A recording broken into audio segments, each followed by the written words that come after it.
What's going on, everybody? Eric Lindquist at Stochastic here on the Odd Chopper channel, coming to you with another edition of Liddy's Leans, Likes, and Locks. Hit that like button, subscribe button, notification bell. Goes a long way for me on this video. Goes a long way for you, because then you become a prize whenever great betting content is going live here at our little neck of the YouTube woods. I'm wearing a nice shirt. I'm dressed up for you people because the NBA trade deadline, it was delectable. It was delicious. It was amazing. Kind of like the... I don't look that good, but I'm just saying, flat out, Kevin Durant plays for the Phoenix Suns. We've got Nickeil Alexander-Walker playing for the Minnesota Timberwolves. See, not everything mattered that happened on Thursday, but lots of craziness on Wednesday night into Thursday. I'm going to talk you through all of it as best I can, give you a lot of leans, likes, and locks. If it's your first time watching, welcome to this episode. 11 games on a Friday. We're covering all spreads and totals just about because there are no NBA props available right now.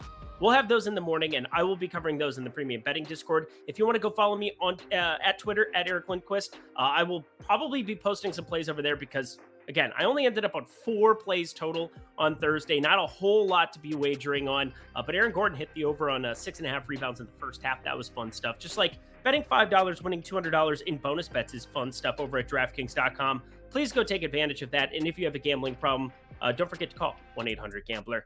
All right, 11 games. All spreads, totals, everything there. I'm going to talk you through a couple of props and things that I have my eyes on. You know, I want to see where Şengün opens against the Heat. I want to see what happens with Paul George props without Kawhi Leonard in the last game of the night. Lots of things you need to be on the lookout for. But without further ado, it's going to be a wild one. Let's get to the picks. We start this party with Spurs and Pistons. That's not much of a party. I've been saying it for a while, but Jakob Poeltl was always getting moved, although I did not see a return trip to Toronto as his final destination. And the Pistons added their 94th center in James Wiseman at the deadline, and they announced they plan to start him right away. What in the world are they doing up there in Detroit? They shipped off Saddiq Bey for that dude? And our boy Bojan's still on the team? Relegate the Pistons! I'm starting the movement, but pretty stoked. We took part in nothing their last outing against the Cavs. Could have shorted some guys, that's for sure. They summoned all of 85 points as a team. Oopsie daisies, but against the Spurs, this is the first time in a great long while that they've been favored. So perhaps back to the Bojan well is an appropriate name of something I want to do here. So that's a prop to be on the lookout for. It's been around 21.5. That's kind of been the usual number. If it's up to 22.5, 23, hard pass there, but I think it opens a little lower. But this Spurs team has had a god-awful starting lineup of late, and now Poeltl is gone. Josh Richardson quietly was sent to New Orleans. Trey Jones, Jeremy Sohan, and Keldon Johnson are all questionable for this game. Hard not to be betting the, of all things, Pistons laying the 2.5 because they're not as good at tanking as what San Antonio is. They're also just bad. We like it. Can't believe it. Detroit minus 2.5, laying points, period. What a time to be alive. Welcome to Phoenix, Kevin Durant. You won't be in uniform on Friday, so of no use to us yet, but it's the Suns, the NBA Western Conference favorites, Phoenix Suns, on a back-to-back as a super shorthanded team facing the Pacers. In fact, they just had 9 healthy bodies in play on Thursday, so the major thing to wait for here is whether new acquisitions TJ Warren from the Nets and Darius Bazley from the Thunder are capable of suiting up on Friday. It's a quick turnaround, but considering these are there's far fewer restraints when it comes to backing up bench-type players and getting them activated right away, I think it's very much in play that they do add some sort of minutes here. As for the Pacers, they acquired a bunch of randos too. Jordan Nwora, Serge Ibaka, George Hill, all coming in from Milwaukee to Indiana. So we wait on that news to see if they're going to be playing, but it hardly moves the needle because they're not shorthanded. They're not on a back-to-back like their opposition, but it does make the Pacers laying nearly even money on the money line an interesting prospect. Minus 102 currently on FanDuel and unloading 0 pieces of their core at the deadline.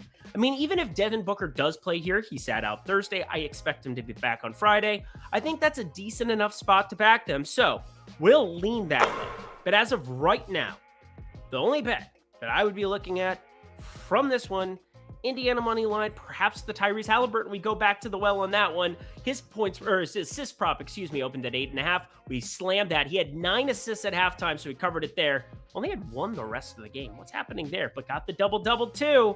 Indiana money line, though. That is my lean in this one. We head to the Knicks and Sixers next, and stop me if you heard this before. Joel Embiid is questionable.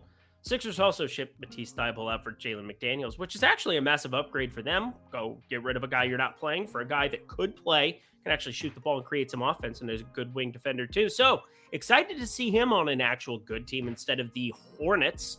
So lots to sort out here, but the health of Embiid for their title aspirations and this game is paramount. He's been playing through this silly foot thing a lot, though. I don't see any reason that he misses this one, and neither do books, as they are 5.5-point favorites, and that would surely not be the case if Embiid was sitting.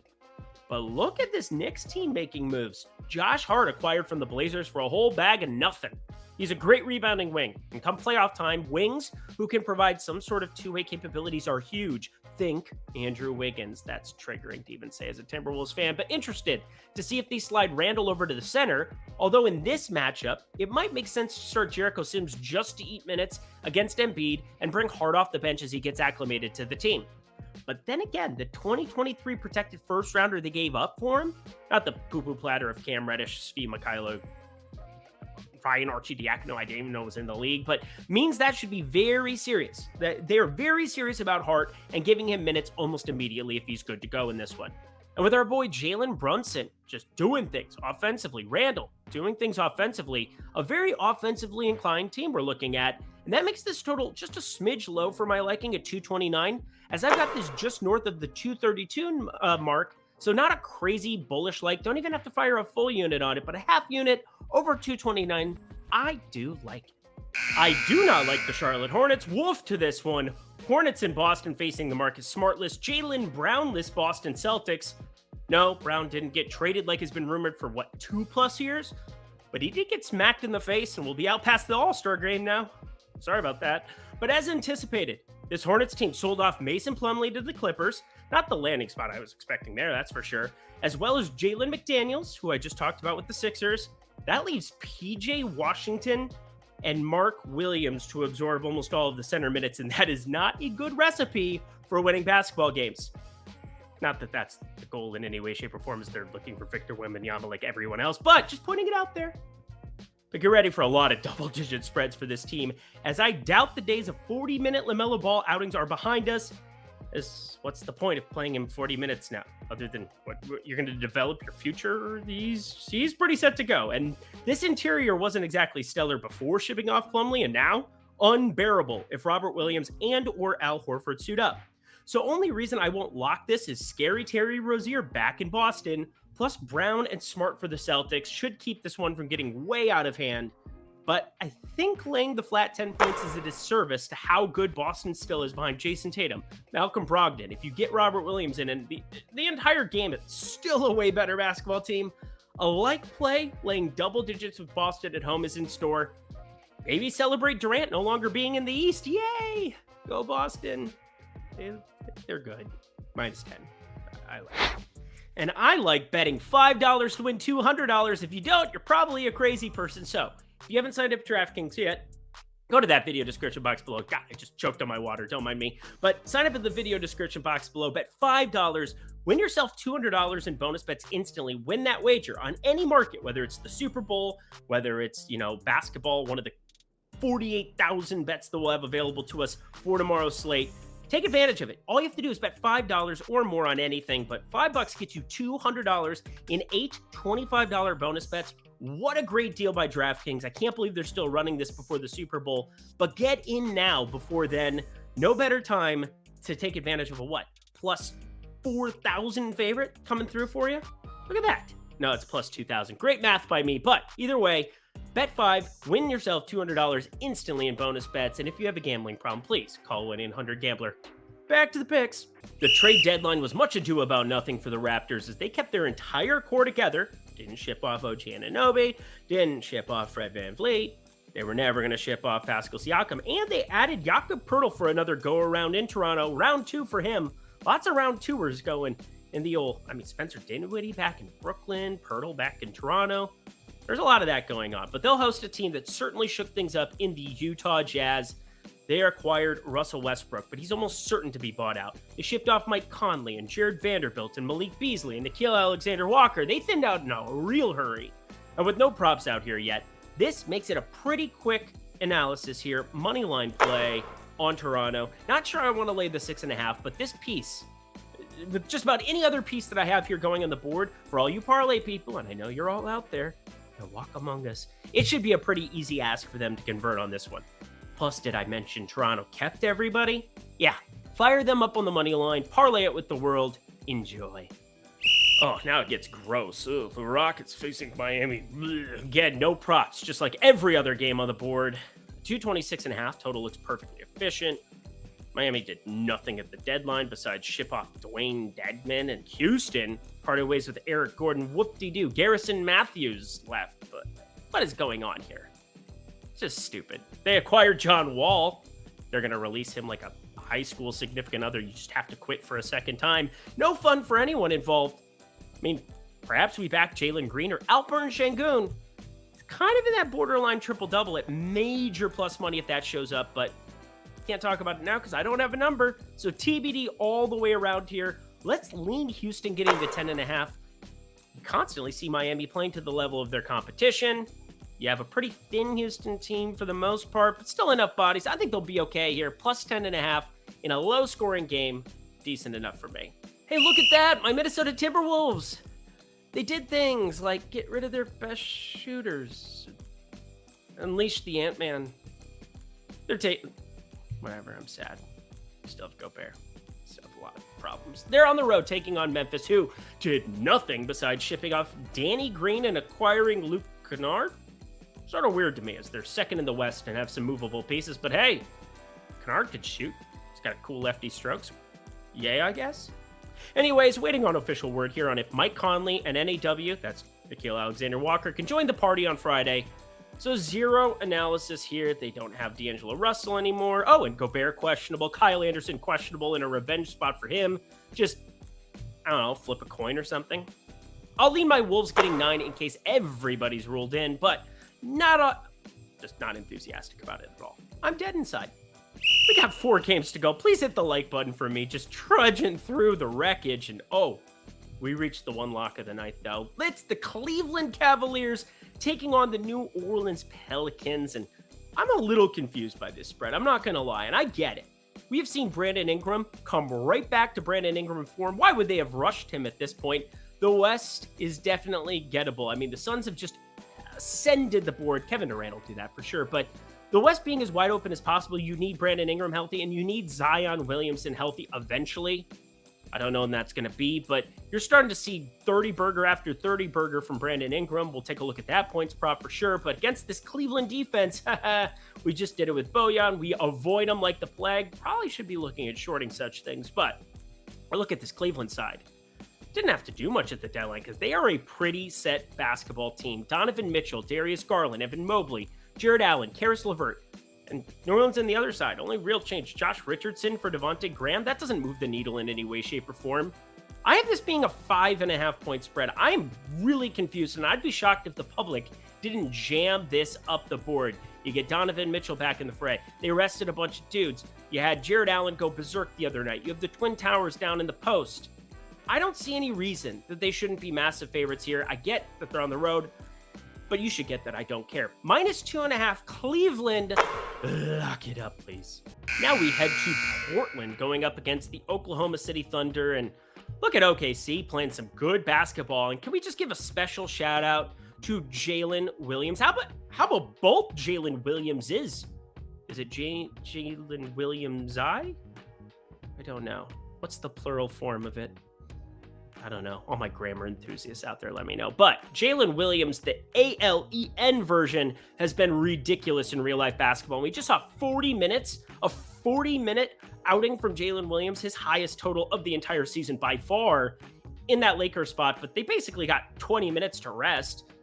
That whole LeBron thing, it was wild. But hey, at least we took the over on his breaking the record. Woo, go this show. But either way, good for OKC. They're going up against Portland that just sold off Josh Hart.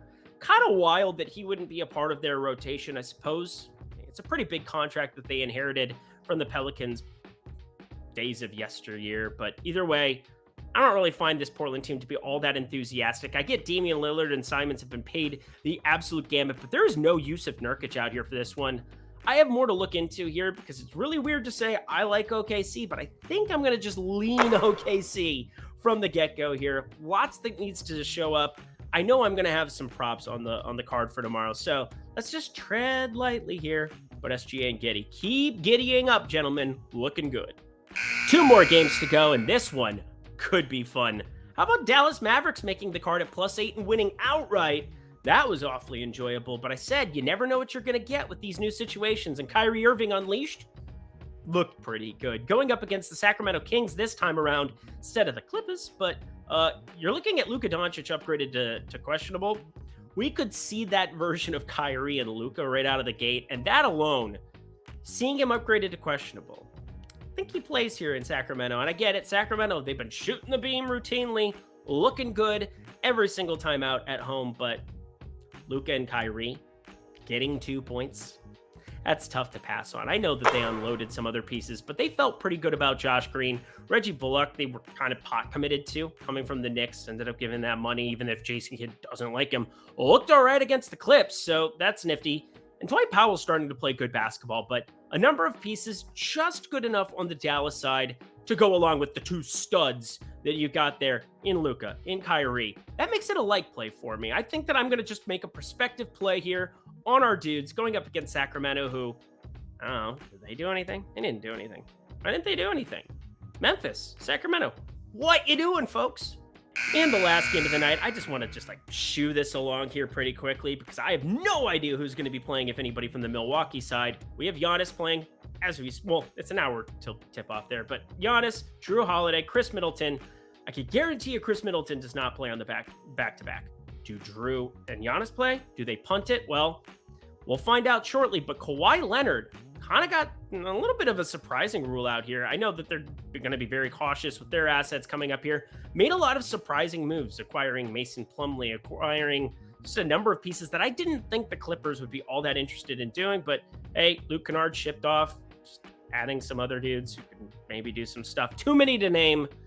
Lots of weird looks here from the Clippers, but that makes Milwaukee. If you get Giannis playing on a back-to-back, if you get Giannis playing with no Kawhi out there, I am bullish. I know they're the Bucks, but I'd be bullish on them.